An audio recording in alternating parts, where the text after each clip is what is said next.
Once in the divine abode of Kailash, a unique conversation took place between Lord Shiva and goddess Parvati.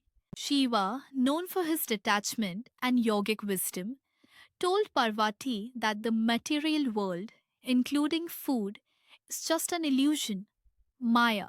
He said, "Why should anyone worry about food when it is unreal?" Parvati, the embodiment of Shakti, energy, nurturing, and sustenance, was deeply affected by this statement. She knew the world couldn't function without food. Hunger is not an illusion, it is a painful truth that people face every day. To teach Shiva, and through him, the world, a lesson about the value of food and nourishment, she vanished from Kailash. As Parvati disappeared, so did all food from the world. Crops withered, rivers began to dry, trees stopped bearing fruit. Slowly, life began to suffer, and hunger gripped every corner of existence. Even the gods began to feel the impact. The world fell into famine and silence. It was then that everyone, including Shiva, realized that Annapurna, the goddess of food and nourishment, was not an illusion. She was essential for the survival of all beings. Seeing the suffering, Shiva himself went in search of Parvati. He reached the city of Kashi, modern day Varanasi, where Parvati had assumed a new form. Annapurna, the goddess of food. She was standing in a golden kitchen, preparing meals and distributing food to everyone with love, without discrimination. Humbled and hungry, Shiva approached her with his begging bowl.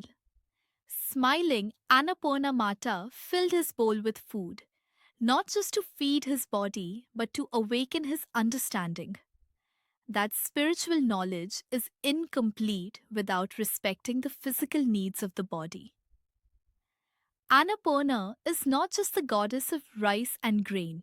She represents the divine importance of nourishment, both physical and emotional. She feeds not just the stomach, but the soul. Her presence teaches us that food is sacred, cooking is divine, and feeding others is the highest form of service.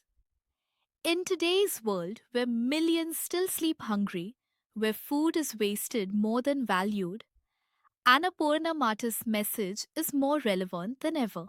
Her existence reminds us that food is not just a basic need, it's a blessing, a connection to the divine, and a responsibility we all share. When we offer food to others with love, when we eat with gratitude, and when we avoid wasting even a single grain, we honor Annapurna Mata. In every kitchen where food is cooked with love, in every hand that feeds another, Annapurna resides. She is not a myth. She is a truth that lives in every act of compassion, every shared meal, and every grateful heart.